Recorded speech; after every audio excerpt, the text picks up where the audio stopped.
Are you ready? Jamie Markley, David Van Camp, and Scott Robbins. We just become best friends. Yep. Making sense of it all. Now I get it. And having some fun. Lighten up, Francis. This is the Markley, Van Camp, and Robbins Show.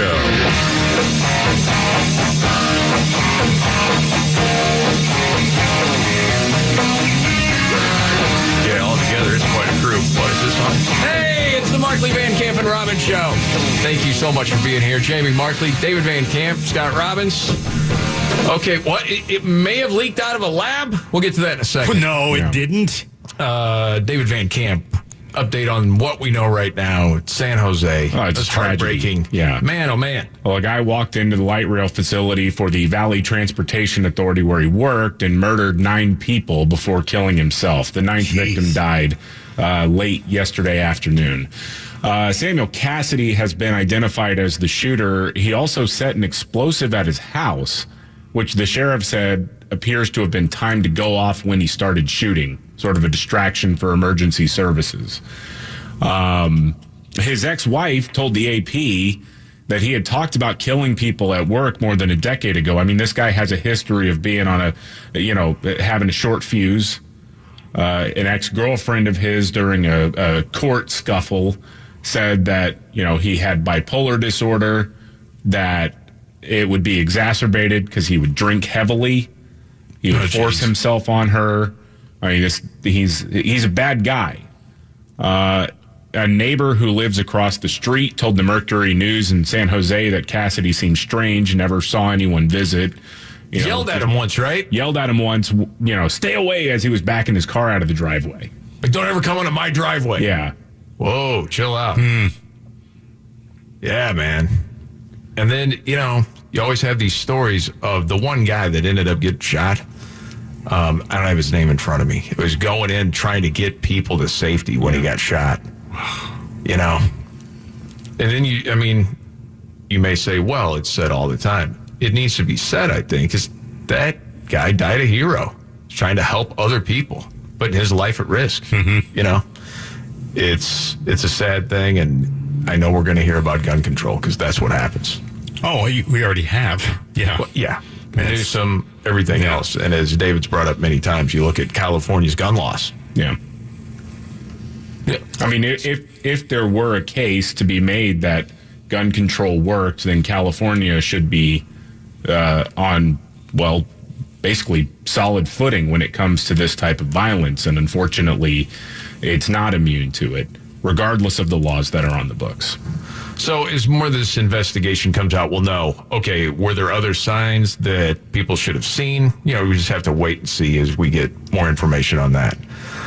There's been a big turnaround as far as national media goes with the lab leak theory with coronavirus. Jeez. Well, it used to be you got called a conspiracy theorist if you said, I think it came out of that lab. No, they said it's not possible. The experts said that's not possible. You mean virologists who would have every reason to mislead the public because they're doing the same or similar research? Mm-hmm. You mean we can count on them to be unbiased commentators on this issue? Sure.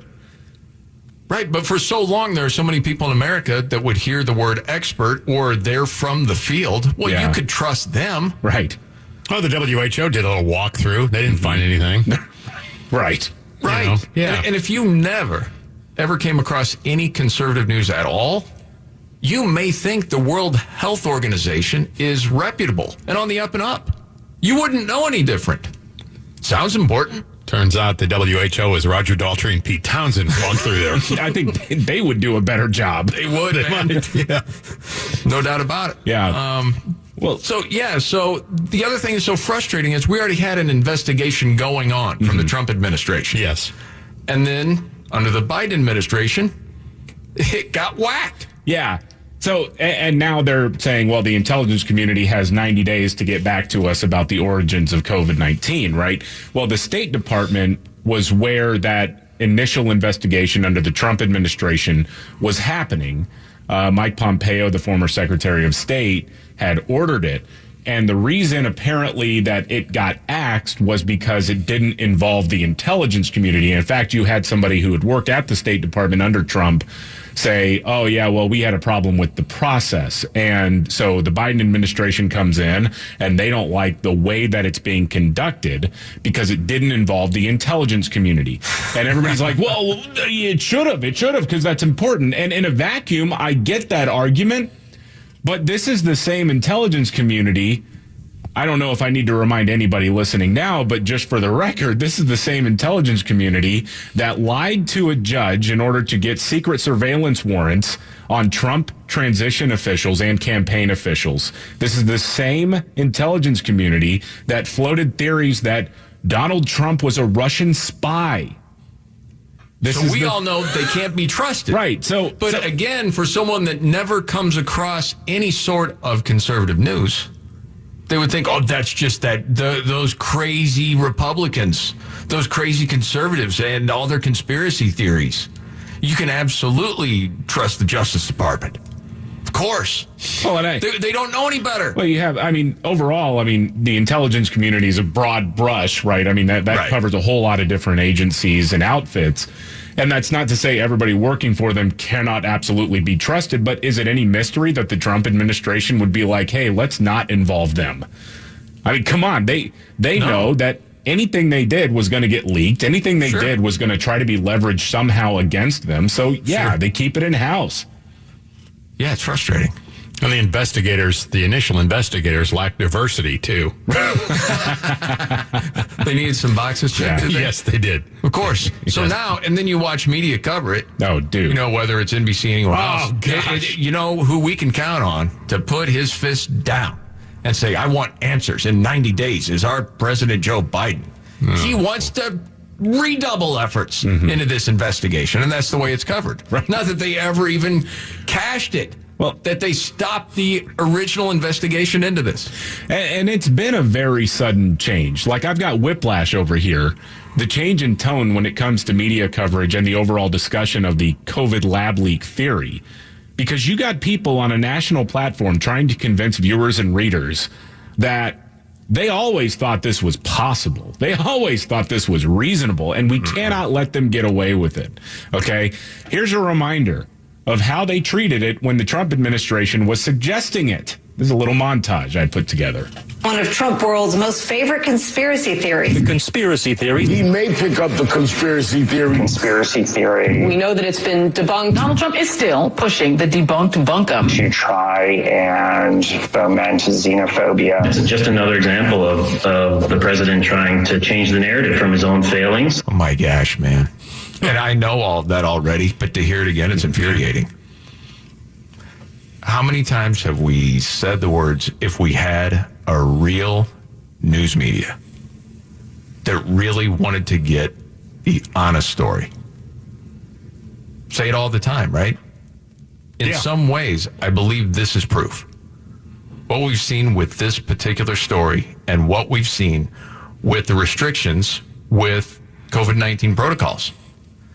All of a sudden, the failing New York Times comes out with a piece talking about, hey, do we really need to wear a mask outside? And all of a sudden, the CDC starts to change their tune. Now you have some mainstream media actually saying, hey, it's looking like it probably came from that lab in Wuhan. All of a sudden, you have the NBCs, the CNNs, do a 180, it seems like, within a week. Oh, geez. Like the jig is up here. I guess we're going to have to report on this now. Is that the way you see it, or do you see a different angle? No, I absolutely see it that way. What I see is a lot of the opposition to Trump was rooted in a workplace complaint. I've said that before, and I believe that to be true to this day, that most of the white-hot anger that you saw and the absolute dismissal of theories that were out there, the absolute dismissal of potentially life-saving drugs, hydroxychloroquine as an example, was fueled because Trump made media members feel sad. And so anything that Trump suggested, anything from the administration that was suggested automatically had to be treated as debunked, raw, instead of actually doing your job and being curious about it. And it's because they had a case of the SADS, which is pathetic. You know, man, to push back on that a little bit, I think it's deeper than that. And the reason, and I don't think you're wrong, I think their feelings were hurt. Okay. But you also have bosses at these news organizations that can spike any story they want. We've seen it, with Epstein, a number of different cases where a reporter goes out, gets the story, and the organization says, yeah, we're not rolling with that. For whatever reason, usually it's some agenda. They're friends with someone, it's a favor to somebody else, or it's deeper than that. So with some of this, I don't know how much it is. Okay, there could have been real reporting that just got spiked because the CNNs and the NBCs and the rest are like, we're just not going to run that. Because as we know from that Time magazine article where people were bragging about how social media came together with news media to make sure that Trump was not elected again. And they were actually praising that all of these organizations could work together for the common good of making sure Biden got elected. That's why I think it's deeper than just hurt feelings. It's far more nefarious. Well, several examples of that today, and the first one, of course, being Wuhan, and then we've got the second one, of course, being the masking now. You were right when you hit on that right away, because all of a sudden, things we've been saying on this show and other places for months now has become now common fodder for these people. Oh, yeah. If it's only on Fox News, it's on Tucker Show, it's on what? Oh, yeah. Oh, they just peddle fake news all the time. But when one of their own, like the failing New York Times, does this piece, Yeah, exactly. Right. Some of these readers are going to know now. We're going to have to report on this. Mm-hmm. And give you the impression that they knew this all along. Yes. Absolutely. Jeez. Absolutely. Fine people. I don't know if you saw this story. It's from Fox News. It's not a conspiracy. This really happened. This guy in Atlanta, city councilman, he's aiming to be the city's next mayor. Very much into defunding the police. He's a great guy. Good fella. He is actually running on a campaign of, quote, reimagining public safety. Yes. Okay. Well, he happens to be attending this ribbon cutting ceremony at an event northeast Atlanta. It's around noon. 4 kids. You're talking between 8 years old and 12. Hop in and steal his car. 8 and 12? Yes, that's the report I read. Yeah, yes, they are. Yes. Oh, my correct. gosh. I'm sorry. Yeah. I got one of the ages wrong. Between 6 and 12. Hey, my man. bad. Yeah. Holy mackerel. Yes. Is that what reimagining justice looks like? Reimagine public safety where 6-year-olds can steal your car with impunity. Well, this guy, Antonio Brown, not that Antonio Brown, different Antonio Brown. This is the councilman in Atlanta. They jumped in to steal his car, which sounds like a pretty nice car, white Mercedes. Yeah, that's pricey. Well, so as one kid's in the driver's seat, he's attempting to, stop him. The kid hits the gas. The other kids are getting in. All of a sudden, he realizes, man, I'm going to have to let go and go to the ground, or this kid's gaining a lot of speed. I could get killed here. Gosh. So, I don't know if he's turned around on that reimagining public safety or not, the need for police. But, man, sometimes the old karma train comes right around, does that 180. Yeah. Wonder if the 8-year-old was working the gas while the 12-year-old drove. Jeez. By the way, the border's not open. We're reminded of that again next. Jamie Markley, David Van Camp, Scott Robbins. Just a reminder, quick reminder, there's no crisis at the border, and the border is not open. That's what we hear. I mean, is there a moose out front? Not yet. I'm just going from that Fox report the other day when they had the drone and there's a bunch of people and they say it happens at the same time every day. Look at this earlier today. See this group of men? Well, they're about 40, we're told, where they ran across the road into our country. You can see the Border Patrol agents are then processing a different family. They started chasing these guys. It's like, there's not enough coming from all sides. But it's not open. No. Stop with the conspiracy theories. The head of the Department of Homeland Security, Alejandro Mayorkas, is defending the Biden administration's handling of the increased number of encounters and apprehensions at the southern border. So just for the record, Customs and Border Protection officials took in about 178,000 migrants at the southern border just in April. Most migrants encountered at the border should be expelled under the Trump-era Public Health Order Title 42 that the Biden administration plans to keep in place, but appears to not be regularly enforcing. So he's asked, hey, it looks like there's no consequences for illegally crossing the border at this point. Is the message, asked one lawmaker, a Tennessee Republican, Chuck Fleischman, is the message that this country will not enforce its immigration laws? Mayorkas says, no, it's not. The president could not have been clearer in his articulation of this administration. That sentence alone. Yes. That could be about anything, by the way. Oh, geez. He just says, no, people are not. This is what he actually said. Listen to this. People are not coming in without regular order. They are being placed in immigration proceedings. They have the ability to make a claim as law provides. Dude, we're watching it on TV. No, don't believe your eyes. Okay. Well, okay. What about the person in charge of the border? Okay. The person that was put in charge, what is that, 58? Is it 59 days ago? Because she was the perfect person to be put in charge of this particular crisis, and that is our great vice president, Kamala Harris. Right? Yes. What does she have to say about it? Hello? See, she's looking at the root causes, which after a lot of studies, she finds out that a lot of the countries that people are fleeing kind of suck, and that's why people are leaving those countries. We already knew that. It doesn't take a genius to figure that one out. But Vice President Kamala Harris did a lot of work and study on this to find this out. I mean, did you know a couple of hurricanes hit the region last year? I mean, like, that's... Right, and so it's nose to the grindstone. Yeah. Climate change, and what is it? There's not equity with weather patterns. It's some freaking nonsense. Yeah. It's always that way. Mother Nature is a white supremacist. Maybe. I don't know. I don't know. That's probably next. I wouldn't be surprised. Tropical storm Klansman. Jeez, man. Okay, moving on. Kim Kardashian. She did a lot for prison reform. If you hadn't noticed, That's not even a joke. That's not a joke. That's like true. Way more than the hashtag Not My President crowd. Yes. So, as we talked about before, she wants to be a lawyer, right? And when that was announced, to me, I couldn't see it happening. Van Camp called me on it, so we bet. Okay. And the bet is she has to be a lawyer by 2022, if I remember. And you also bet she's running for president in 2024. If you remember, that bet is still on the books. Yeah.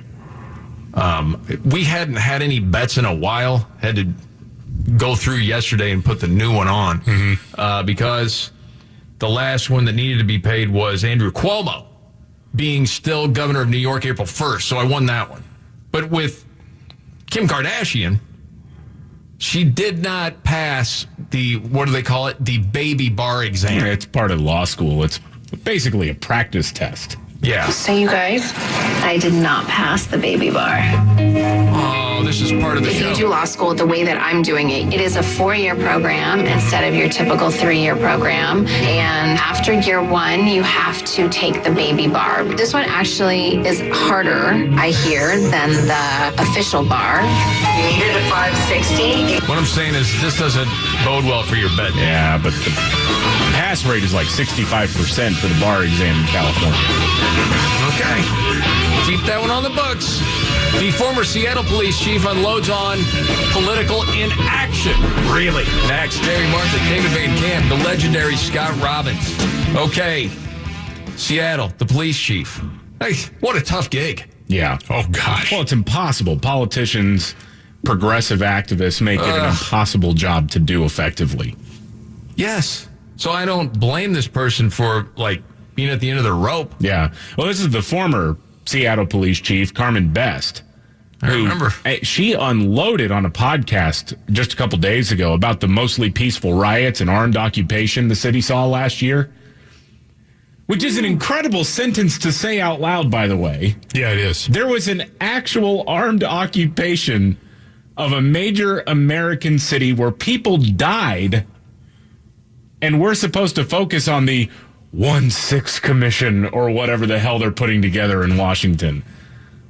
I can remember day after day, late last spring into the summer, coming in here going, where are we? Right. What is going on? That was the Chaz, the CHOP, whatever Yes. you want to call it, right, in Capitol Hill.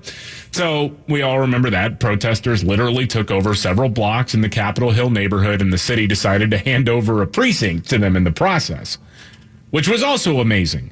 Now, Chief Carmen Best was run out of town as well.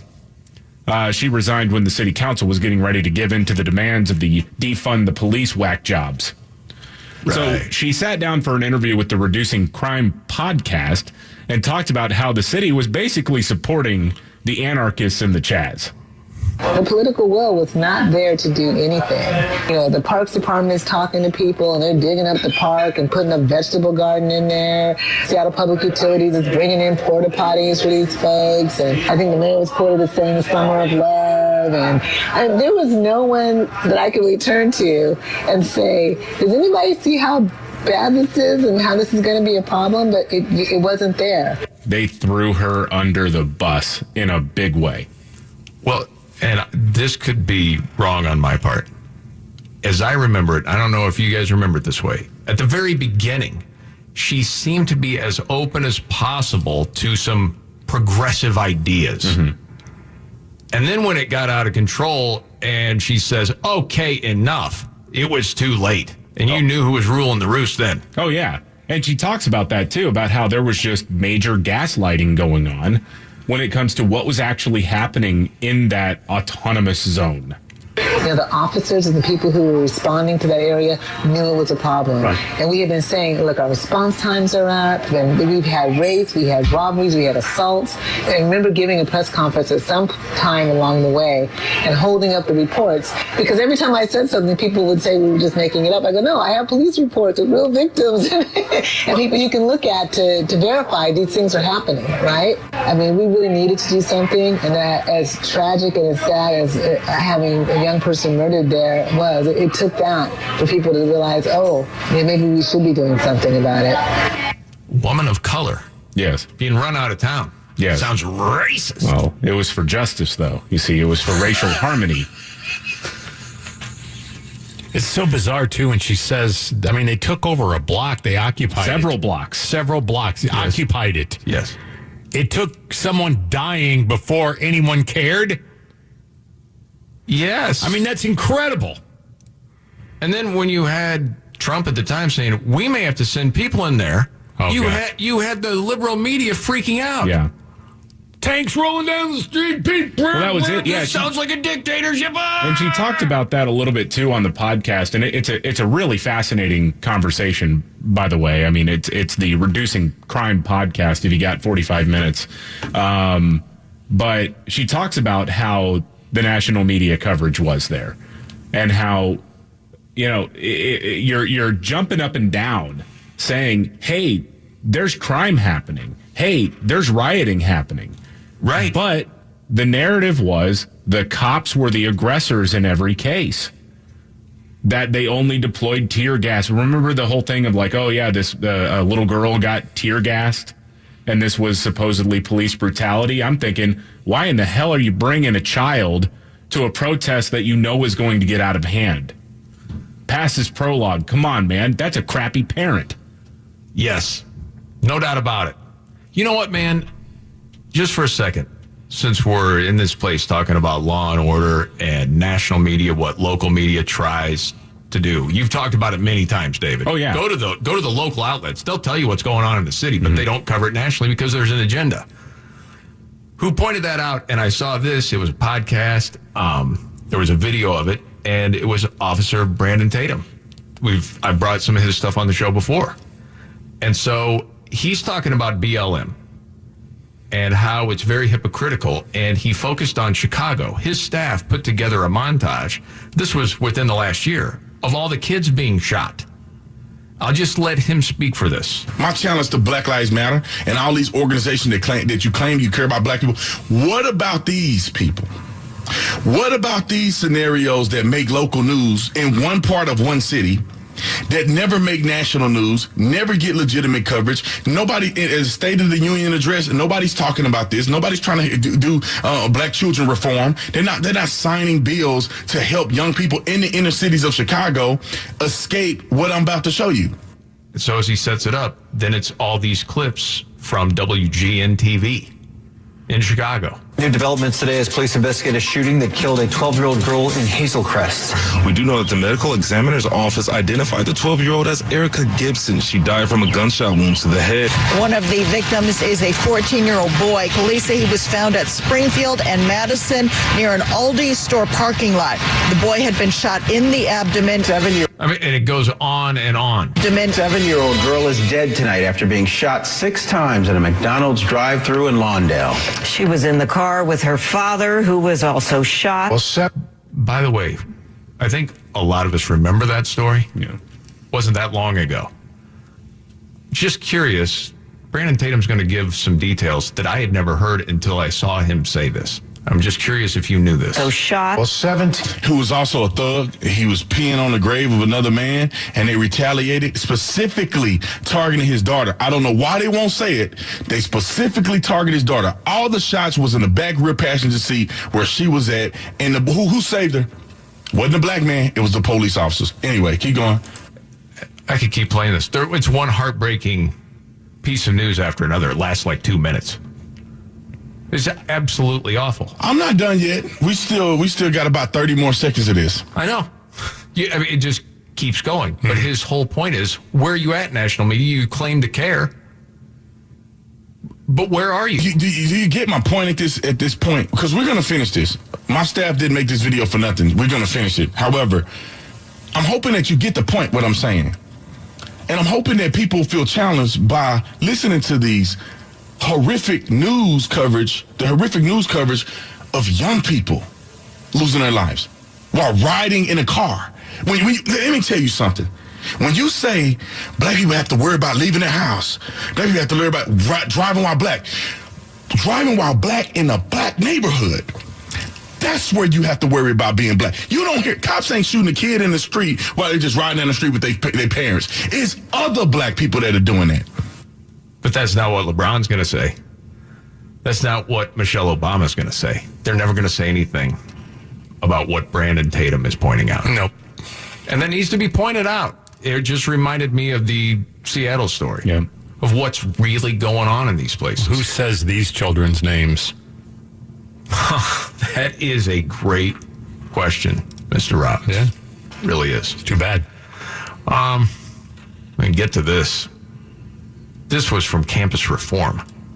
Contracts are revealing that universities in the United States must, that's a key word, must accept the Chinese Communist government's assessment of the teaching quality at Confucius Institutes in the United States. Mm-hmm. They have to sign off on it. Why are we China's female dog? Why? Just for the money? Is that it? Slaves to the money. Well, yeah, it is the money. Yes, absolutely it is. But it's not just any amount of money either. I mean, it's like billions of dollars. I understand. Man, oh man. The Confucius Institutes are joint educational initiatives between Chinese and American universities. Got a really bad football program there. Yeah, not very good. Though they are marketed as language and cultural exchanges, Mike Pompeo, former Secretary of State, designed the program as a, quote, foreign mission of the People's Republic of China that is part of the Chinese Communist Party's global influence and propaganda apparatus. Well, sure. I mean, you already have professors teaching kids that America sucks. Why not try to infiltrate and say, hey, our way is better? It's a cultural exchange. It's brilliant, but, sad that this is going on. Yes. Then we got spies. The universities. Some people that are actually teaching at the universities. I don't know why we put up with it. It's just crazy. Here's some science for you. Different story. Does it ever drive you crazy to hear the sound of other people eating? Because it does drive some people crazy. Makes you crazy. Not everybody, just some people. It's something called misophonia. Mm-hmm. So common sounds like chewing or heavy breathing can drive you crazy. Yeah, you don't like it. Well, it just depends. I mean, what are we talking about? Yeah, that tends to drive me a little crazy. I'm conscious of it now because when I have 3 hard-boiled eggs in the morning, and you hate it when I do that. Well, it's odd to me because you live very close to right here, less than 2 minutes. Right. I'm always thinking, why doesn't Scotty eat before he gets here? Why does he bring the hard-boiled eggs and the other food with him and eat before the show? I do need to stop doing that. No, it's okay. Chances, just add it to your list of things. No, have you ever heard him eat those things, David? Well, it's not so much the sound that drives me crazy. It's just that he eats them in one bite. Just well, that's probably it's a whole egg in his mouth and then.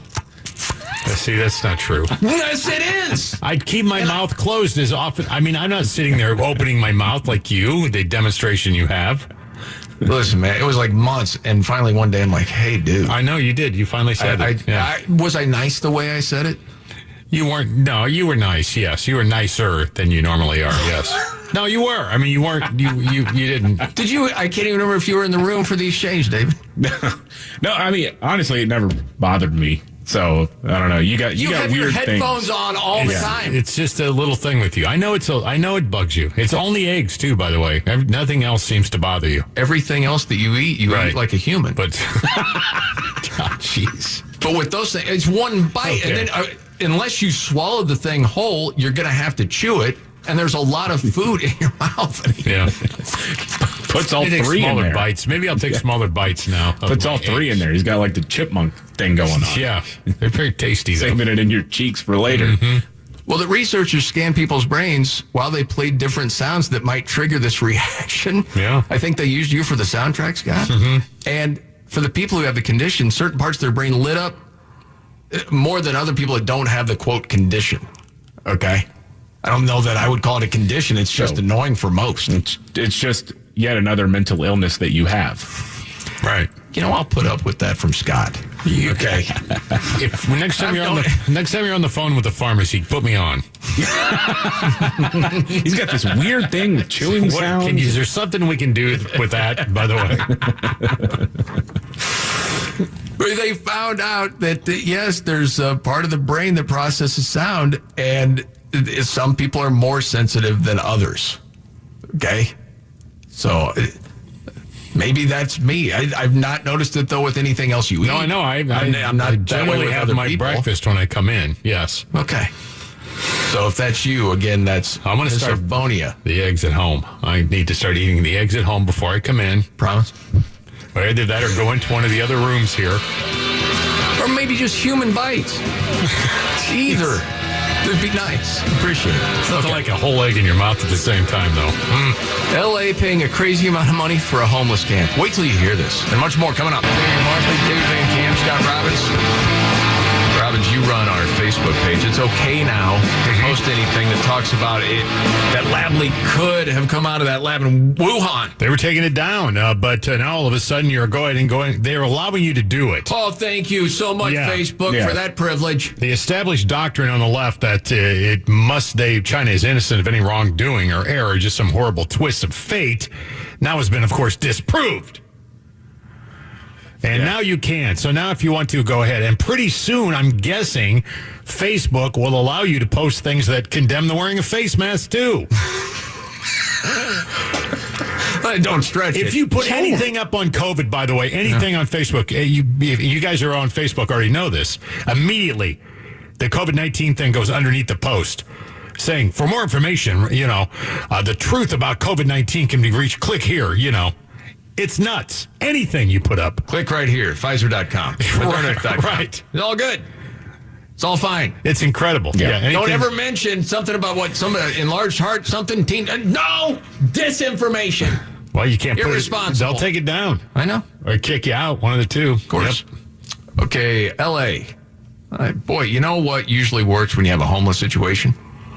What's that? Throw money at it. It always does, 100% of the time. Yeah. That's why they've basically solved the homeless crises in L.A., San Francisco, Portland, Seattle. There's no homeless issue there at all. Right. Just keep throwing money throw at enough it. cash. It'll go away. Mm-hmm. Los Angeles, they have started testing out a new way of dealing with the homeless crisis. It's a government-funded tent city. Now, it actually opened up in April. It's a parking lot that they've divided into 12 by 12 foot lots. So they have like white painted squares to maintain social distancing. And God. Are you serious? And they put tents in there. Oh, so boy. people can roll up, they get a cot, they get a tent, and they go, right? You know how much this is costing per tent? No. $2,600 per tent. Oh, my. Whoa. They might as well just put them up in an apartment. Okay, I just have one question. Yeah. Why are the squares white? Oh, I see where you're going with that. It just seems like privilege to me. We have some sort of reparation, something. Could we have different squares of different colors, and maybe they're a little bit bigger, and then the white squares are smaller? It's a dog whistle. Maybe. Oh my gosh, man! Well, I don't know if anybody saw the video from Venice Beach over the last week. I did. What's happened there? Oh gosh, the tents everywhere. Mm-hmm. And you've got different citizens now saying, "Hey, we got a heart for people. We do, but it doesn't make sense. This is where people want to go. This is why people want to come to L.A. to visit, and the people that live here to enjoy the parks and the beaches. And you have, syringes and passed out people in tents everywhere. I mean, if nothing else, can we move this whole homeless city somewhere else? This is not safe for people. And these are just people that have finally had enough. Mm-hmm. I don't blame them. It's pretty crazy, man. But just throw more money at it. Well, sure. Pretty soon it'll just be, listen, we'll give you $10,000 if you leave the state and promise to never come back. Okay, just somebody else deal with this problem. Send them to Austin. Yes. This is the Markley, Van Camp, and Robbins Show. Markley, Van Camp, and Robbins. FM News 101, KXL.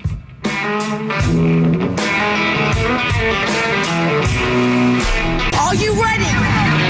Jamie Markley, David Van Camp, and Scott Robbins. We just become best friends. Yep. Making sense of it all. Now I get it. And having some fun. Lighten them, Francis. This is the Markley, Van Camp, and Robbins Show.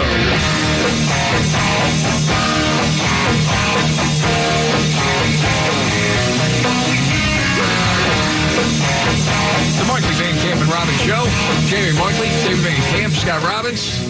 Okay, a lot of times we try to have fun with what's going on. Sometimes it's a challenge. We give it a go. There's a couple of stories, that we're going to talk about right now that are infuriating. Mm-hmm. So, just warning. Yes. The anger may be comical. Mm-hmm. All right. Okay, just start with Emmanuel. All right, Zeke Emanuel, Dr. Zeke Emanuel, who was a COVID advisor to Joe Biden. Might as well had Zeke Elliott. Yeah. Okay, see, I'm trying to have fun. I like that. You just did. So he's on MSNBC, and he's talking about the lab leak theory, right? Like, okay, well, China is really not wanting to cooperate with any investigation into the Wuhan Institute of Virology and whether or not the coronavirus that we've been dealing with for the past year and a half may have come out of that lab because of negligence, or maybe they did it on purpose. I don't know. Anyway, he says, that's not the real issue. Okay. It's not. No. Then please tell us, Jake, what is it? This is the real issue. The real issue is not how did this happen. The real issue is how do we protect ourselves from the next pandemic? Well, and how do we have a kind of early warning system for whether it's naturally occurring or a laboratory leak? Well, hey, dopey, that's why we have to find out whether it came from Wuhan or not. Right. So we can stop it from happening again. What do you think we're going there for? What a dumb thing to say. That's so dumb. That's dumb. We need to be looking forward, right? We need to be looking forward. To make sure it doesn't happen again. Right. If we don't know the origin of the way it happened the first freaking time, how are we going to stop it again? Yeah. Isn't that the idea behind this? Well, nothing we can do to turn back time. They but what lied we can about do, it. Why did they lie about it? You sound like another one of China's female dogs. My gosh, you're just licking their boots. Easy. That's what you're good at. Easy, big fella. Gosh. Worthless. No, I know. That's the dumbest argument. Of course we don't want it to happen again. Of course we want to try to stop it. Mm-hmm. But if we don't know the origin or how it happened or why it happened, then how are we going to be able to stop it? China's not our friend. This doesn't make any sense. They know this. My gosh, man. Going to have a special commission that's going to stand in the Wuhan lab from now on. Hear anything. And China's not going to cooperate. Of course not. Okay. And they're acting like this is new information. To me, the policy stance should be from the United States that as long as China is refusing to cooperate with a full and open investigation, we're assuming it came out of that lab. Yes. Sure. That's it. But the thing is, it's a year and a half ago. But exactly. Everything's gone. But and again, if we find this out, if that is in fact true, or they won't tell us, so we have to assume it's true. Now what? Well, what are we going to do? Has an idea, Lindsey Graham. Okay, because he was asked on Fox. You think we have any chance of succeeding in this investigation with China's cooperation? That sort of thing. Not really. I think the only reason that Biden's doing this is becoming untenable not to look into whether or not the virus originated in a Chinese lab. We need to find out what happened so it never happens again. Yeah. And if the source of COVID-19 that turned the world upside down is from a lab in China, we need to hold China accountable for allowing that to happen. Yes, and he makes a timeout. What are we going to do? He's going to get to that. Okay. But another observation I think you might agree with, Scott. All right. Senator, top of the... No, not that one. This one. So Biden seems to be more intimidated by our enemies than President Trump. Really? Yeah, well, yes. Whoa. Yes. Breaking news. Okay. Before we get to his suggestion, I just want to play this clip of Lindsay asking Lord Fauci, Dr. Anthony Fauci, just listen how he asked the question. Have we found any animals that carry COVID-19 that could have been the source of the transmission to humans thus far? Thus far, not. At what point in time would it become more likely it came from the lab if we don't find an intermediate animal host? How much longer?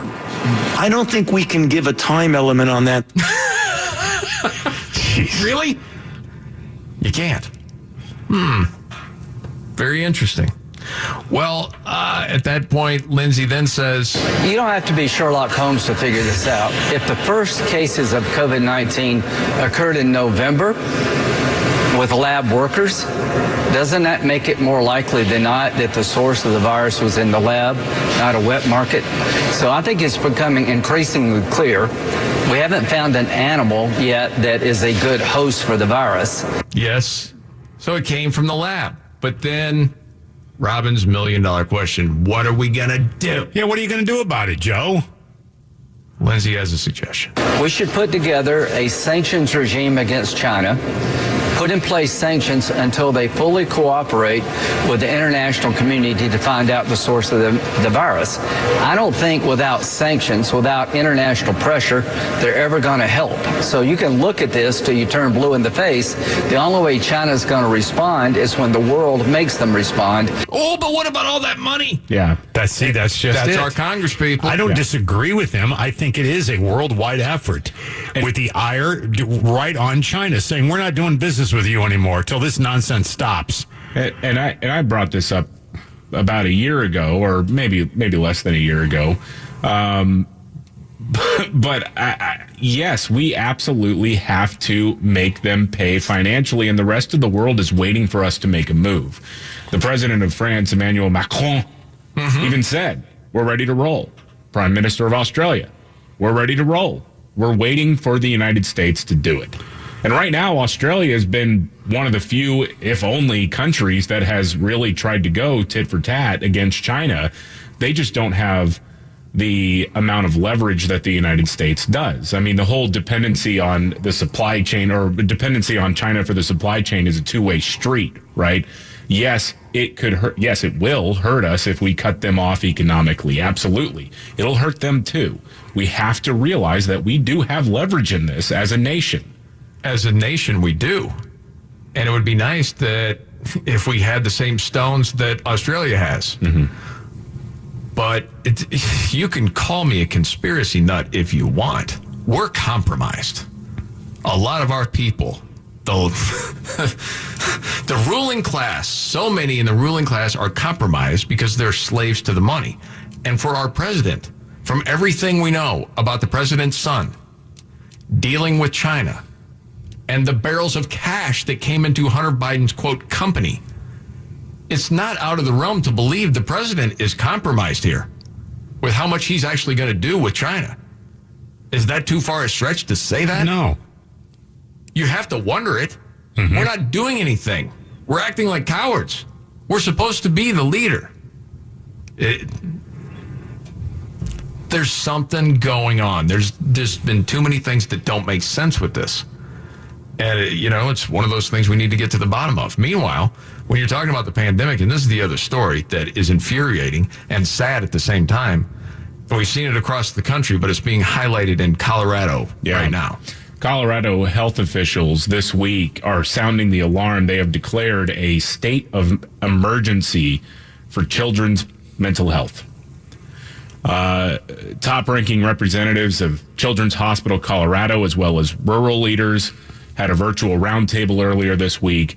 They're asking for more funding for mental health services in schools, hospitals, inpatient clinics, and other avenues as emergency rooms are filling up with kids in crisis.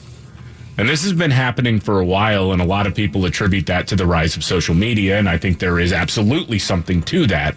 Mm-hmm. But it really hit warp speed with the COVID-19 pandemic because, we're closing down schools, we're upending their lives. Yes. Kids are resilient, but man, if you're taking away everything and at the same time scaring the hell out of them. Yes.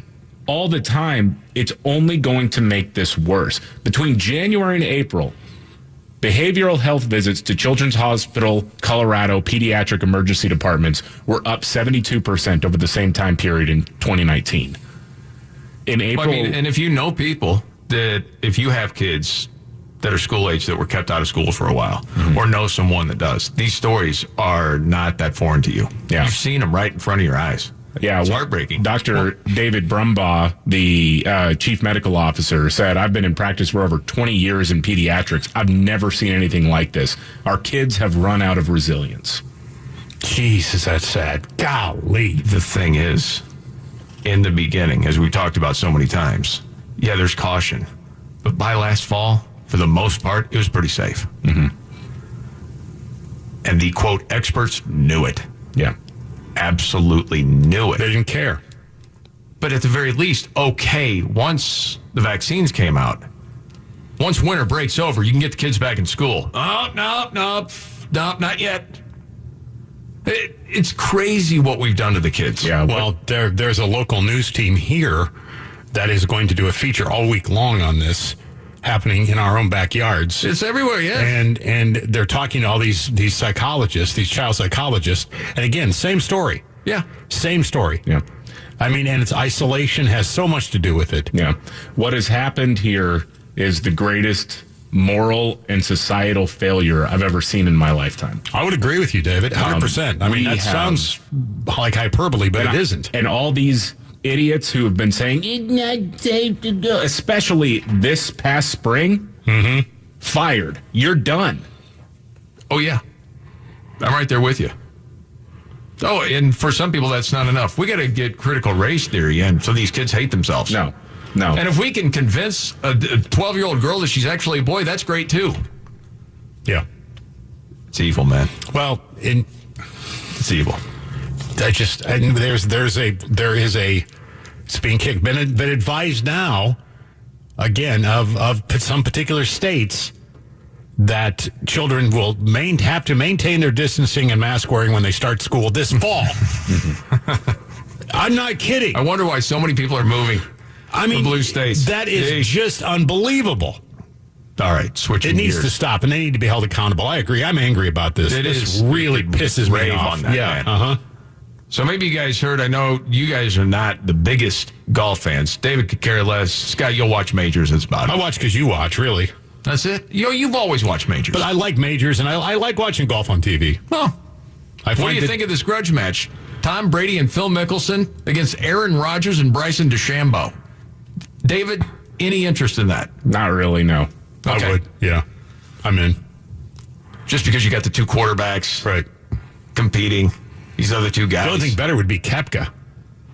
Well, you got Koepka and DeChambeau. They hate each other. They hate each other, yeah. And there's already tweeting going back and forth about all of that. It would be outstanding, man. But Phil Mickelson, man, he puts these things together, and then people watch. Yeah. It's a ratings and money bonanza. Absolutely. It's insane. I wonder, especially after the PGA tournament blew out the NBA with ratings, I wonder what this will do. It's going to be happening in the July. PGA only kneels. It's not on camera. You can't see it.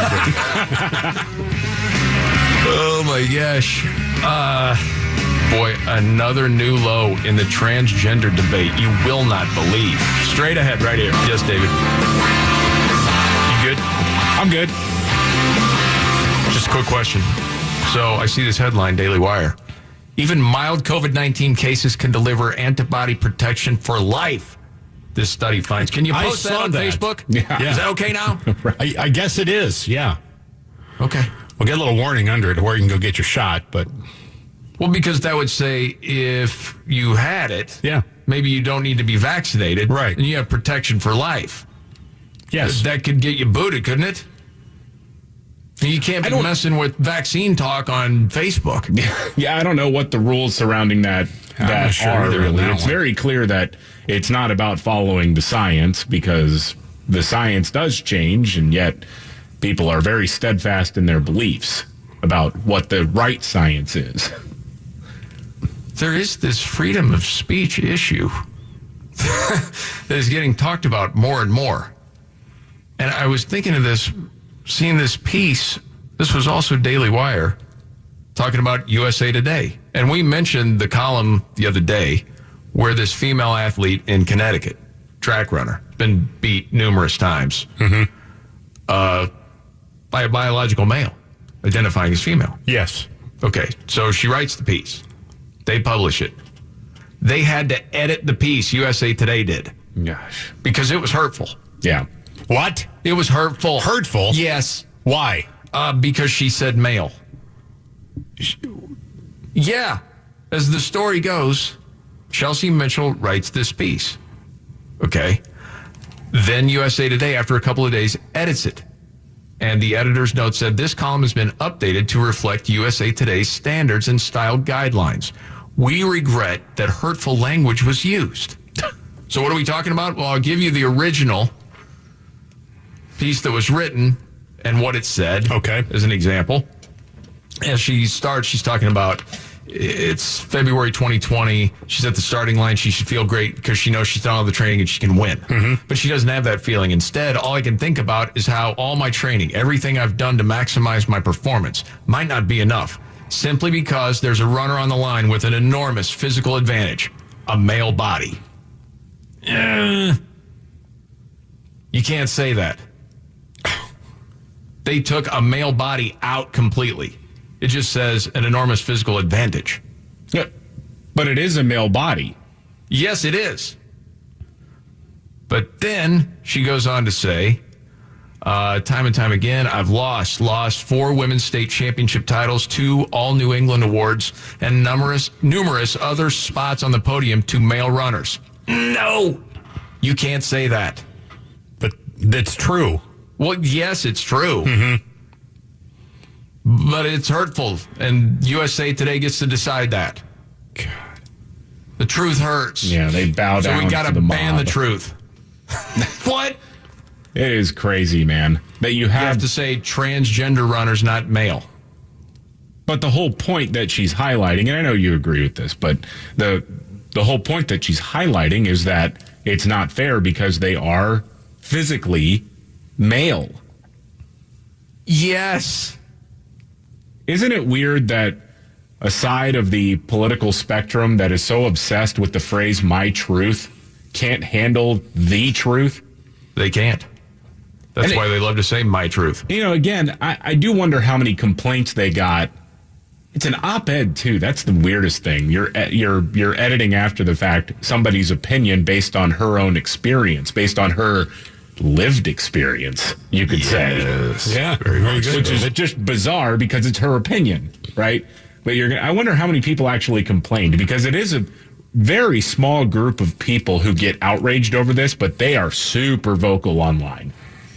But they're also powerful. There's a lot of money. A lot of money involved. Well, did you see the young athlete on Tucker's show last night with the attorney? Female athlete? From the same state? Yeah. I did see that. Exactly. Saying the same thing. And yes. She was a very articulate young woman.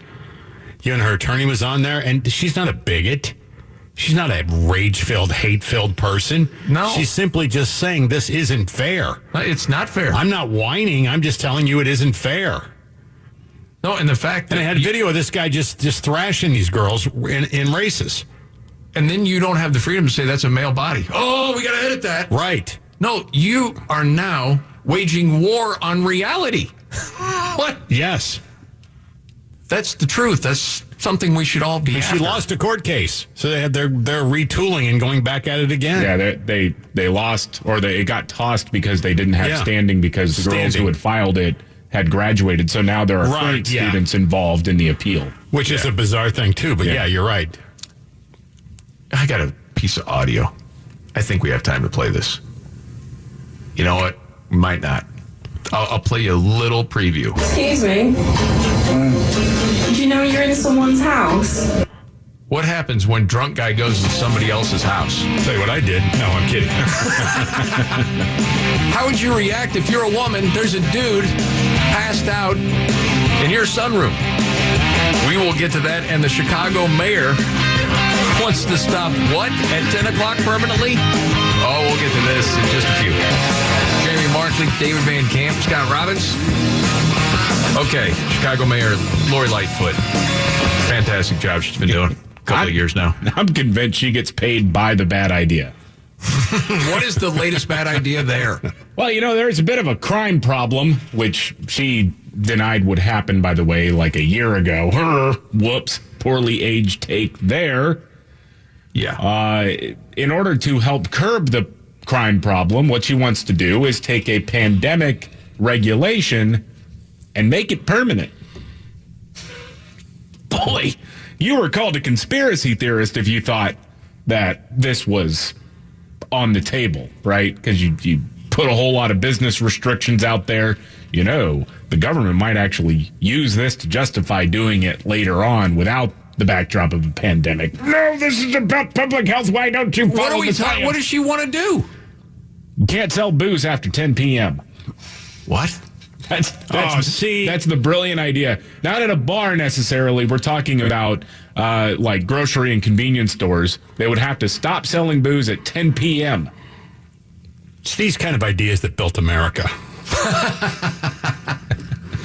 Golly. Okay, so we're talking about all the different drive-bys, all of the shooting. Yes.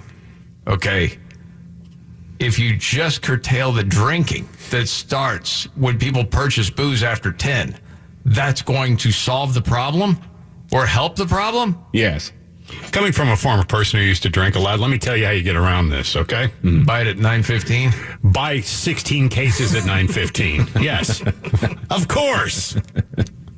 Okay. It's my seventh inning flop sweat move. So you got gangbangers, and they're all just sitting around playing the PS4 or the PS5, having a good time. But somebody gets an idea about 10:30, 11 o'clock. You know what? A 40 would be good right now. You know what? You're right. Let's get about 5 of them. And then they do it, and they get fueled up, and that's when they decide, you know what? Be fun? Drive by. Never thought of it until then. Yeah. If you just take the booze away, everyone's just going to be home playing video games, and it'll be great. They say what's the reason they want to do this is because they want to crack down on loitering outside of liquor stores. There's not going to be loitering anywhere else. Right. No. They won't move. They'll just go home. Oh, my gosh. How out of touch must someone be to think that's going to do anything about the problem? You know, and when you actually say something that could do something about the problem, people freak out. It happens every time I say, you know what? You want the guns off the street, Chicago, New York, other cities.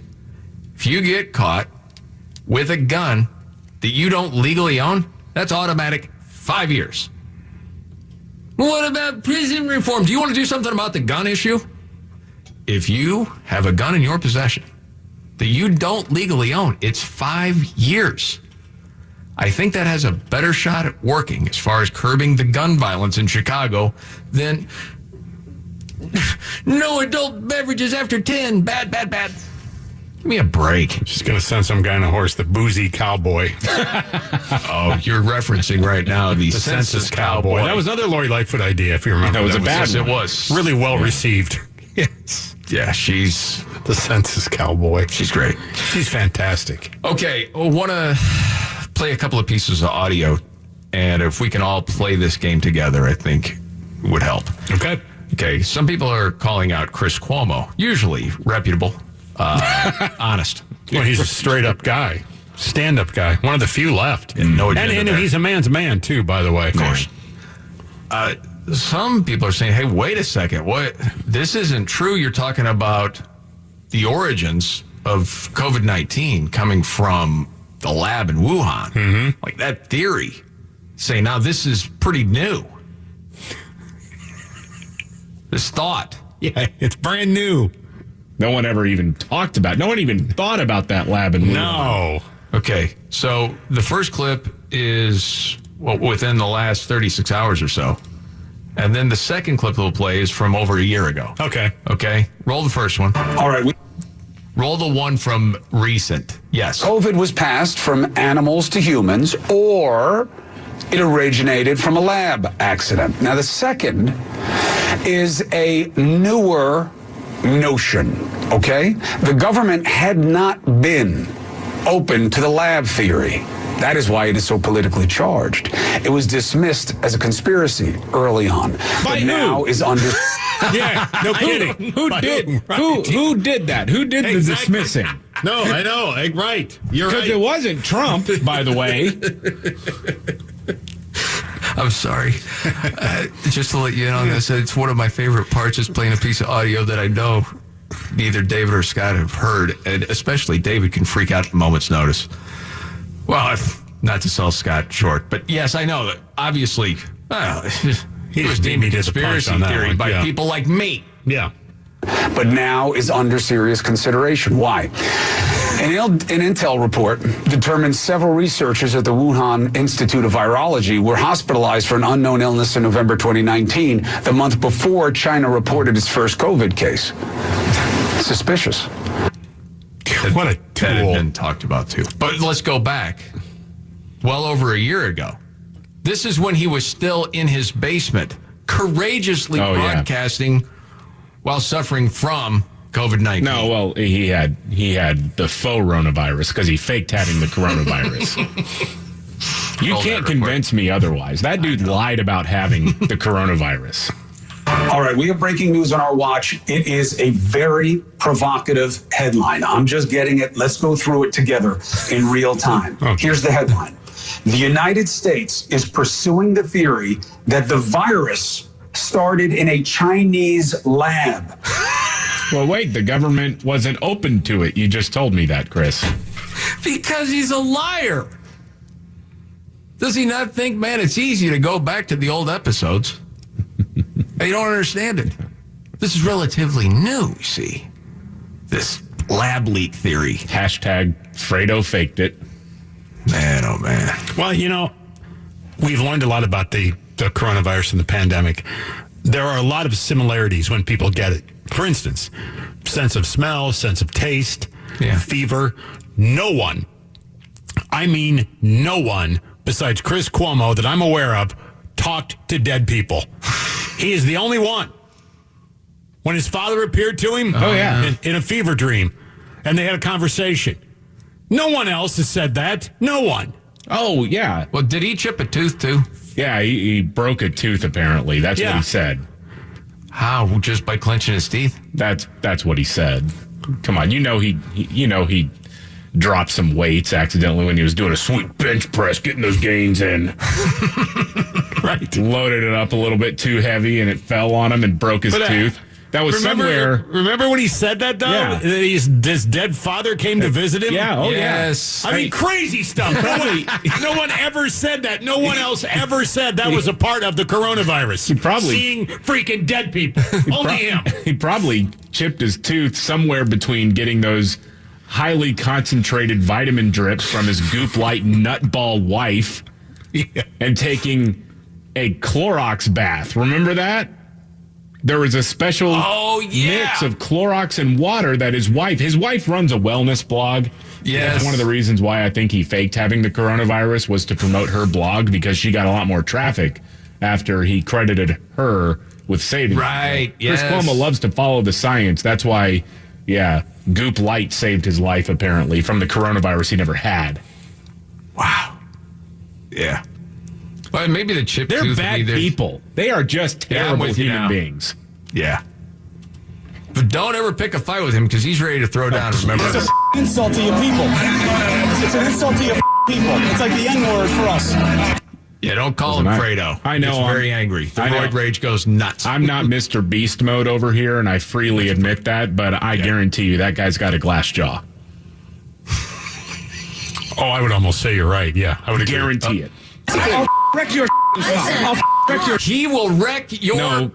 No, he won't. I guarantee you he won't. I'll wreck your I'll wreck your You didn't know what you were doing when you thought it was your name. You know why I know that? Easy, little fella. Because if he were serious, he would have just thrown a punch there. Oh, he's not going to risk it, man. Mm-hmm. Lawsuit, everything to lose. That's what he'd say. Glass jaw. Okay. Maybe his with dead dad brought a bucket of chicken and he bit down wrong on there. Jeez. Damn. All right, I brought this up. What happens if a woman finds a stranger in her sunroom in the morning? Oh, boy. Like, oh, my gosh. And she hadn't been out the night before? She had not been. No. Okay. Isn't it what you're thinking, one of those things? Maybe. I don't know. No, it wasn't one of those. It's interesting, and they ended up putting music behind this. It kind of lightens it a little. I'd rather just hear the raw audio of it. Okay. But this is in England, and she just kind of confronts him, and it's sort of an awkward conversation, but in a way, like some English conversations, delightful. Roll it. Excuse me. Do you know you're in someone's house? No. Yeah, you're in our house. Oh, sorry. Were you drunk last night? I was a little bit, yeah, and I was just trying to find my house. Did you pick that up? Just trying to find my house? Wrong place. Whereabouts do you live? Up in Hatfield. Yeah, this isn't Hatfield. Oh, gosh, where am I? Whereabouts am I? Yeah. Oh, sorry about that. Apologies, man. That's it. Sorry about that. Apologies. Jeez, man. Mm-hmm. That happens here? You're freaking out, aren't you? Oh, yeah. Some dude? You especially, Scott. Hey! Well, yeah, I would, yeah. What are you doing? Well, when my dad was in the military, he was stationed in Fort Leonard Wood. And My dad, too. He was a cook. And so after his shift, in his night shift, they did all the dishes, put them all up, whatever, for the night. He gets into his car, and he realizes somebody's sleeping in the backseat of his car. Some dude, he didn't know, some drunk guy, just crawled in the back of his car and went to sleep. Whoa. So he reached in, pulled him up by the collar, set him beside another car, and off he went. True story. Well, the guy's probably lucky it wasn't worse than that, Yeah. to be honest. All right. Got to get to this. Media outlets took at least $1.6 million to run what? Chinese propaganda? Wait till you hear this story straight ahead. The Markley, Van Camp, and Robbins Show. Jeremy Markley, David Van Camp, Scott Robbins. A fun piece of audio to play in a second. First, so media outlets took at least $1.6 million to run what, David? Oh, propaganda from the Chinese government. Only 1.6. Usually they get more out of them. Well, That's not a lot. That's not counting the earned or free media that they get.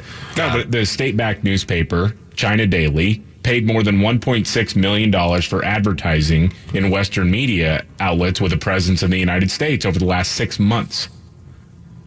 Disclosures were just filed this week.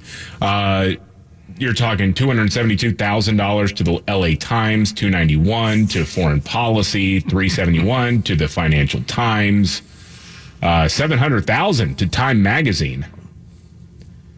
So, again, isn't that a little conflict of interest? When you ask, well, it's run as an advertisement, right? But wouldn't you think that in this day and age, and to their credit, the New York Times and the Wall Street Journal, and I think the Washington Post as well, said we're not doing that anymore. We're not running their ads anymore. Last year, they decided not to do it anymore. Wasn't that setting the bar low? Right. You're happy they stopped taking money from China. In this day and age, it's time to stop this. No, not taking money to run Chinese propaganda. I wonder who the advertising executive is that handles the Chinese account. He's up at the sales manager's. Oh, well, this is a huge account. You're killing me, Steve. You're killing me. That's I China. got kids. I got a wife. Damn. Poor guy. Anyway, I don't know if you heard the news the other day. The rapper, Akon. Oh, Akon, sure. He's in Atlanta, pumping some gas. Got carjacked. That's a dangerous thing to do nowadays. Wow. It's an SUV. Just fueling up. And the 911 call has been released. No joke. Oh, jeez. Did he rhyme? He's... Well, just listen how this plays out, okay? Yes, how you doing? Yeah, I was just carjacked at the gas station for my Range Rover. And what gas station? What's the address? The gas station is 761 Neiman's Marcus. But I have a tracker. Listen, 761 Neiman Marcus is not a street in the city of Atlanta. What's the address you're at? So I can get a police out there to you. He's just saying it's by the Neiman's Market. 716 Neiman Marcus. You know what I'm trying. Come on. And what's the name of the gas station? Oh, no, I'm sorry, ma'am. This is not the gas station. This is where my car is actually parked because I have a tracker on it. What gas station you at? What car? Have you made a police report? Okay, so now we're trying to figure That's this why out. I'm calling 911. Well, here. Yeah, the police is on their way, but they've been on their way for a whole hour. See?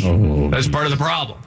So he's carjacked to the gas station, but now he sees the car where it is. So he's calling the police to say, no, it's here.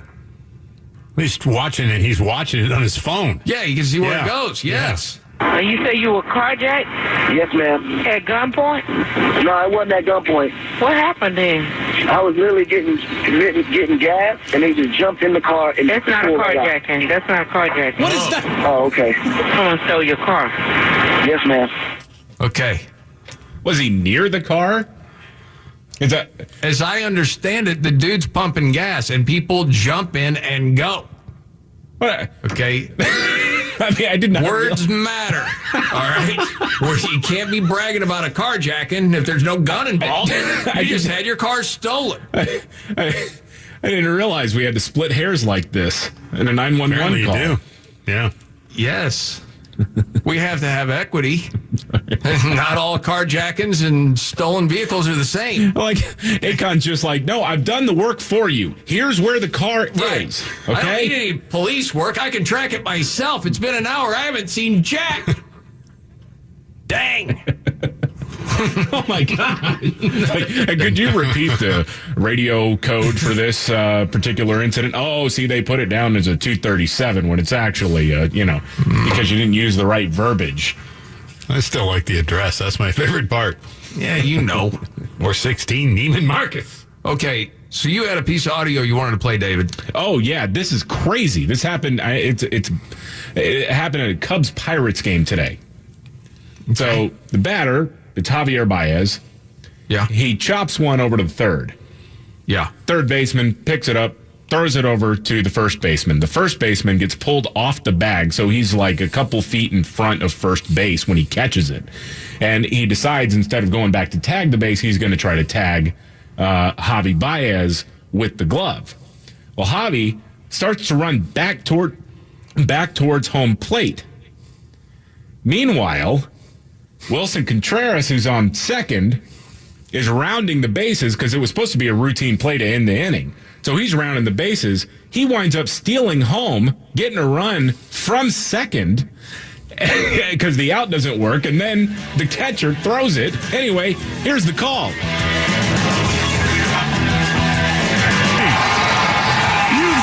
They stole a run. You have got to be kidding me. Javi Baez.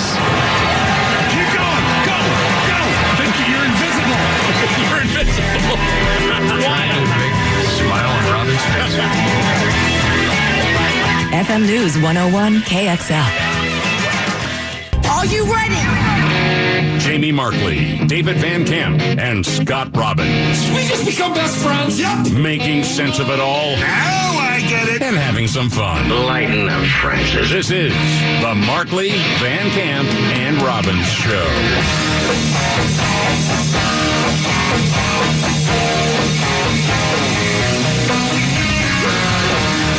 Markley, Van Camp, and Robbins Show.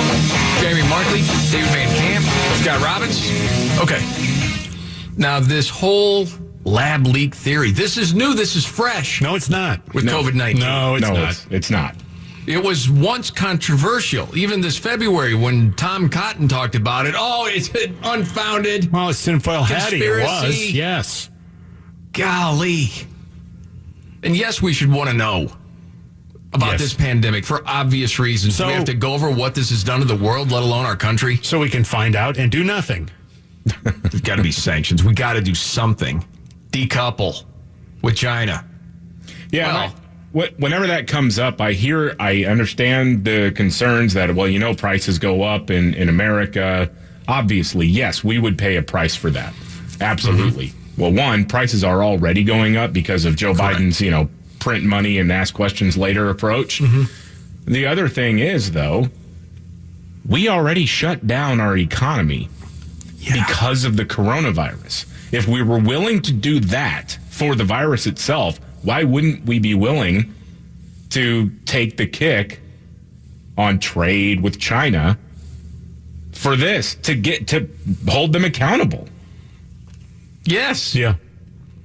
My gosh, if we can all look at John Cena, actor, WWE guy, go on bended knee to China and apologize for saying, F9, the first country to see it's Taiwan. That was the big offense. Can't call Taiwan a country. That will anger China and the communist government. You need to apologize. And he's groveling. Oh my gosh. And we all look at him going, really, dude? You're a man. Say, no, I'm not going to do that. That's what we would all like to see him do. He may pay a price for it. Mm-hmm. Well, he may be a price for what he did, too. Well, the point is, don't you want our own leaders to have the same pair to say no? Right. We're going to find out where this came from. You lied about it. Here come the sanctions. You're basically already acting like our enemy. You steal our stuff. You put people in our country to report back to yours. I mean, we know all of this stuff's going on, but boy, we just can't say no to that sweet dough. Most Americans want to see America stand up to China on that. The ones that are informed at all. But just to let you know, NBC News is on this story. They're here looking out for you again. Okay. Thank God. Kristen Welker's on it. Okay. This might be the last one for a while because she's going on maternity leave, and good for her. Mm-hmm. But as far as one more piece of fake news before she goes, here you go. And roll it. This morning, a once controversial theory on the origins of COVID-19 now gaining ground. Experts in the Biden administration are now actively considering the possibility, once dismissed, that COVID may have been accidentally leaked from a Chinese lab. Who dismissed it? Why was it controversial? Who decided that? I remember asking the same question about hydroxychloroquine. This drug that it appears is, or at least was, a pretty effective way of treating people under the right circumstances who had the coronavirus. But it was called a controversial drug because Trump started talking about it. Yes, and even worse, Dr. Oz. I took a beating on this show for saying I think Dr. Oz has a point here. You guys laughed me out of the room. Well, it's easy to do. Dr. Oz and I are still waiting for apologies. I'm not apologizing to Dr. Oz. To me? I'm sorry, Jamie. We'll go back to Kristen Walker. Go ahead. In a statement, the president saying the intelligence community has coalesced around two likely scenarios. First, that the virus arose from human contact with an infected animal. And second, that it resulted from a laboratory accident. Adding to the urgency. Well, no, duh. Well, what's the third option that's floating out there? Did I miss something? Did like a moon rock land in China and give us the coronavirus? What is this? Yes, that's always been the case. There are two possible avenues. It came out of that lab or it came out of nature. Well, I think there's something else. And to me, I don't want to get too crazy. It's almost a tell to say it's one of two things. Like, don't even entertain that they did it on purpose. Right. Don't even entertain that in your mind, because then you are a kook, even though I truly believe that. Oh, my God. You know what? I hope that's not true. Holy cow. I know. That's a whole nut. You ratchet things up now to 10. I've been told, here's why that didn't happen. I understand. But somewhere in the back of my mind, I'm like, there's too many things that don't match. Oh, we've all thought it. We've all thought it. Everybody has. And then when it came out, they were teaching it at those military universities. Well, how could you put together a coronavirus to be used as a weapon? And I always get they killed it. They killed their own people then. Yeah. Oh, yeah, so. Okay. Yeah, one child policy says hello. Right. I mean, so, yeah. And listen, there's I'm not collateral like damage, but okay. Official. Yeah. Where's your proof? I'm just saying, as a regular guy, no, I know. It's a gut feeling. I know. Adding to the urgency, NBC News has confirmed a U.S. intelligence report that 3 researchers at that lab fell ill and sought treatment at a hospital before COVID was identified. And welcome to last week's news, Kristen. Well, good job. You've confirmed it. Honestly, now. Welcome to last year's news. Yes. I know. Last year. I don't think even the other mainstream outlets had it last week. So they're on. Oh, everybody's in now. Everybody. It's too far gone now. It's crazy. When you have other media outlets that are legacy media outlets reporting on it, then it forces everybody else's hand. Yep. That's why we kept waiting last October. Who is going to be the first to report on Hunter Biden's laptop that this thing is real? And they all spiked it. Mm-hmm. And they even, well, you know what social media did to the New York Post? They shut it down. Can't let that word get out. It's crazy. Okay. David, you have news about Biden proposing how much money in the budget? Just a little $6 trillion budget for 2022 that would break World War II era debt records. God. Woo. Yeah. Driving federal spending to $8.2 trillion by 2031. Federal debt would reach 117% of economic output by that year and would break the record set by the United States that was set in World War II. Did you say 117%? 117%, yes. Holy cow. Are we past the point of people worrying about the national debt? Oh, yeah. Oh, yeah. Yeah, definitely. Yes. That used to be like a conservative talking point. I know there are still some out there going, this is crazy. And to me, it's pretty scary. I mean, when you look at history and the end of certain countries, that's part of the formula. I mean, you put that in and mix it in with all the Marxist ideology that we have going on right now. Mm-hmm. It's a little scary for people. Well, how do you pay off a huge amount of debt that you owe? Raise more money. I would How do you raise more money? Hey, China, for that leak and for you lying about it, yeah, we don't owe you nothing. Oh, yeah, we call it good. Yeah. Yeah. How about you guys bring one of those big Jerry Lewis checks over with $100 trillion on it? Yeah, you're just going to wipe that clean now. Good? Yeah. All right, let's start fresh. Mm-hmm. Come on, man. Come on, that's not the way things are done.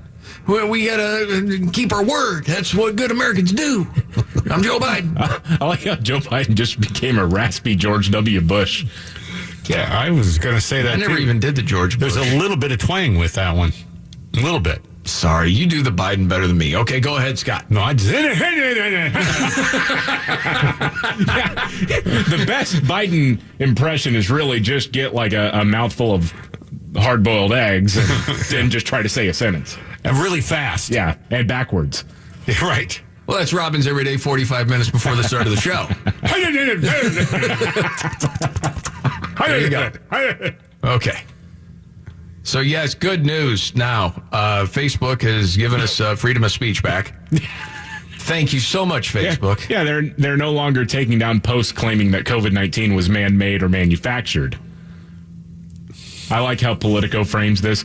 A move that acknowledges the renewed debate about the virus's origins. Renewed debate. Man. It's so infuriating. Thank you, Facebook. Oh, yeah. I really appreciate it. You know, one of the other things, if I can just mention this real quick, that drives me bananas with COVID, the different guidelines that we've had, is, and it happened again, the CDC director, Rachel Walensky, is talking about, and then, we can let you do more things. I hate that. You're going to let us do more things. Yeah. We're Americans. No. You don't hold those keys. We're going to allow you. That's another one. Yes. Yeah, that's always fantastic to me when I hear that, too. Gosh, people can't stand it when they do that. It's infuriating. What do we have? A statement? What? But there's, there to be, beginning this effort for 2021. Okay, I was duped right there. Thought we had a new statement from Biden. It's just him making no sense. Well, you could say it was from today. It sounded, sure. Who knew? Whatever. Right? Still, it makes as much sense today as it did yesterday. Oh, my gosh. Scott, you've mentioned it several times. We got Memorial Day weekend coming up. Yeah. Right? Yeah, I'm looking forward to it. Did you see this study out of Ohio State? Oh, so sorry. The Ohio State. Right. That our perception of time gets skewed when we have something fun on the horizon? No question. No question. Really? Oh, sure.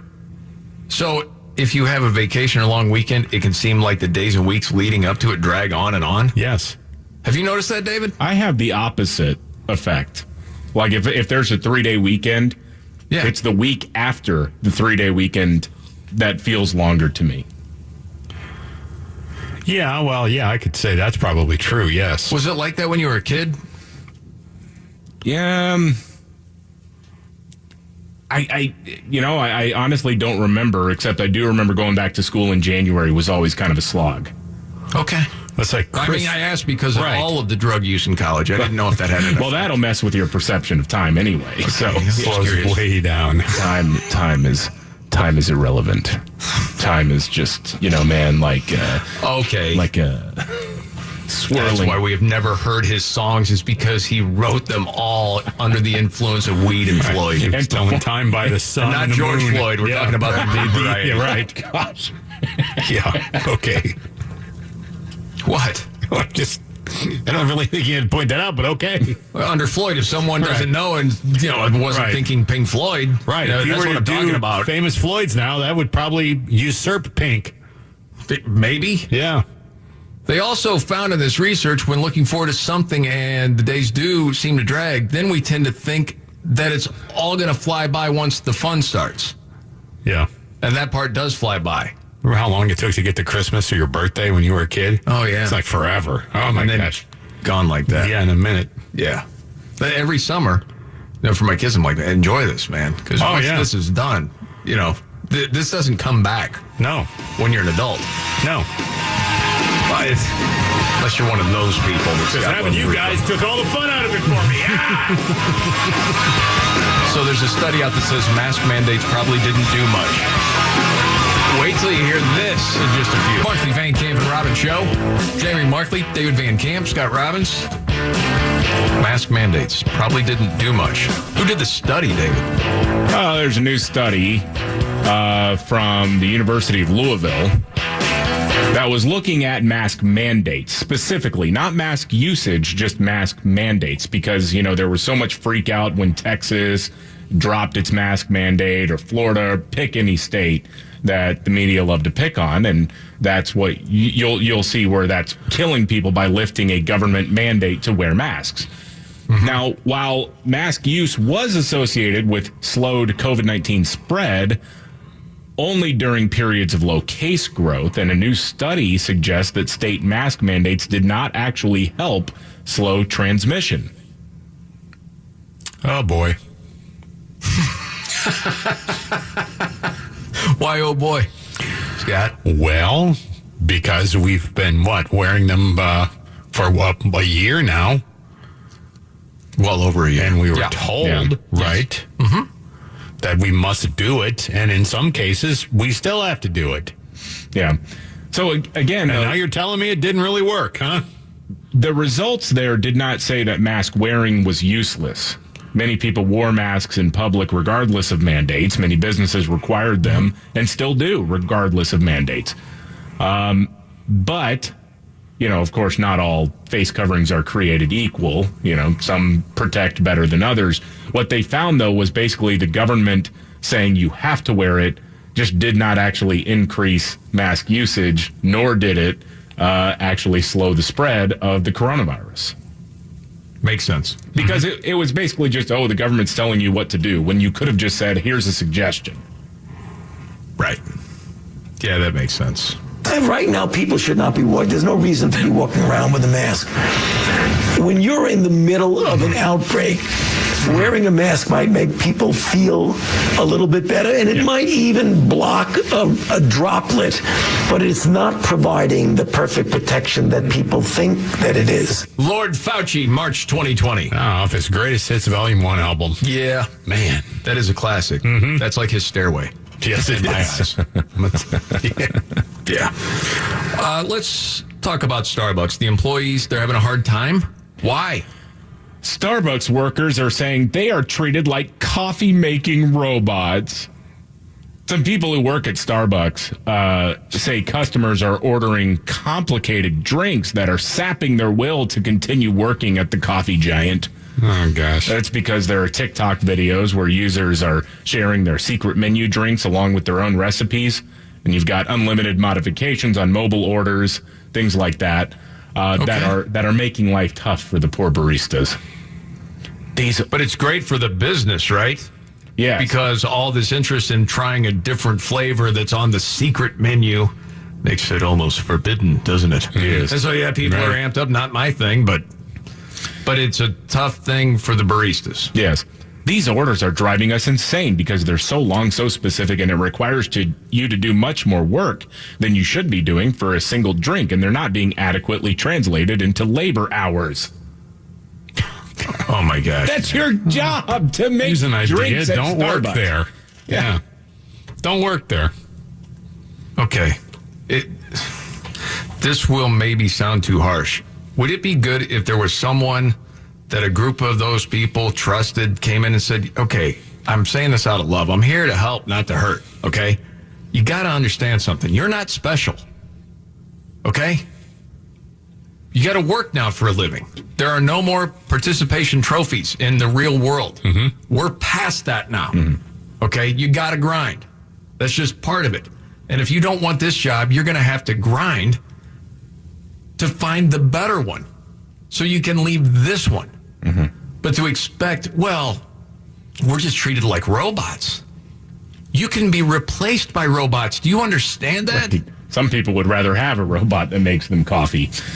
Yes. Here's the thing. Dude's name, Simon Sinek. It was a famous thing on YouTube a few years ago when he's doing that whole talk about millennials. And I am not meaning to just broad brush it, David, as a shot at you, but I think you would agree with a lot of what that dude said of, okay, you've been told your whole life that you're special. And maybe your mom could get things done for you. This isn't reality anymore. Thankfully, I didn't have that in my upbringing. Oh, boy, here we go with the sad you are not special. David childhood. You're the reason Dad left. Oh, gosh, dang. Well, see, let me make this positive then. Your childhood may have been crushing in several ways. Look where you are now. Is there anybody from your graduating class that you're not kicking their tail career-wise right now? But they just treat me like a talk radio robot.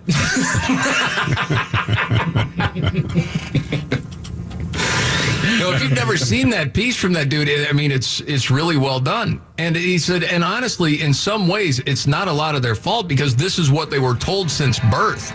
And I think of that, and I'm like, holy crap, what's it going to be like for the kids now? Oh, boy. And some of the stuff they're taught in school. Yep. Check this out. A Boston schools program tried to solve racism by abusing kids. That'll work. You got to hear this story coming up. Jamie Markley, David Van, Scott Robbins. Okay, David, you said this is a crazy story. Oh, my gosh. So the Boston Globe has a story of how progressive counseling program, a program used in the schools, was actually just straight up abuse. Whoa. And this is why people have got to, and I'm glad you're starting to see it more and more, people have got to wake up and see what school districts are doing. Because if you're not careful, these woke progressives are going to take over everything. And it's true. Burn it to the ground. So the system is called reevaluation counseling, developed by, as it so happens, a one-time associate of Scientology founder L. Ron Hubbard. Oh, boy. The school district. So this goes back a couple of decades. This is from the Boston Globe. They started this program, or they contracted out for this program by an entity called Youth on Board. It was supposed to be an outreach program to especially struggling kids. Okay. Boston Public Schools hired Youth on Board 2 decades ago to help revitalize the Student Advisory Council as well, whose members from high schools across Boston advise the school committee, city council, and the mayor on education policy. So it's like you get these kids involved, and then they get to weigh in on how the school district is run. RC, as it's called, this is the reevaluation counseling, as they write, this is in the Boston Globe, by the way, not like some far right, trying to scare people about progressives. No, this is just the fact that progressivism ruins everything it touches. All right. All you got to do is look at it. RC has taken root in Boston and nationwide among pockets of progressive activists who view it as a vehicle for social change. Adherents see the cathartic release of emotion or discharge as a remedy for healing both personal distress and societal trauma. If enough people and organizations discharged regularly, the world could end oppression and environmental destruction. It's a cult. That's, in fact, how students who've gone through the program and gone through reevaluation counseling describe it. One anecdote. This is insane. Keandre McClay, young black man, when he was a sophomore, said he was pressured by the head of a district-sponsored youth advocacy program to attend an overnight retreat in Newton where white adults asked the black teenager to wrestle out his emotions on a gym mat with them. They said it would help him purge his trauma from experiencing racism. So you got a bunch of white adults looking at a sophomore saying, let's wrestle at a private retreat so we can wrestle out the racism that you've internalized. Okay, man. It's sick on one end. Are we talking about and I don't mean this to be flippant. Is there like some sexual part of this? No, this is apparently they had like mats on the floor. Because what this does... That's one of the weirdest things I've ever heard. Yeah, reevaluation counseling is apparently basically struggle sessions. You just yell and cry about things that are personal to you. And then the leaders of it use that as leverage to emotionally manipulate you. There's no follow-up to it.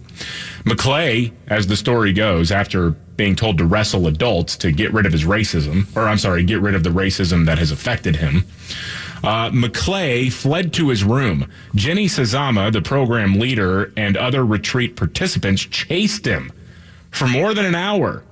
They hugged him on his bed and told him to return to the group counseling session while he hid under the covers, screaming, "Please leave me alone." There's another element going on here. It's all sick and twisted, man.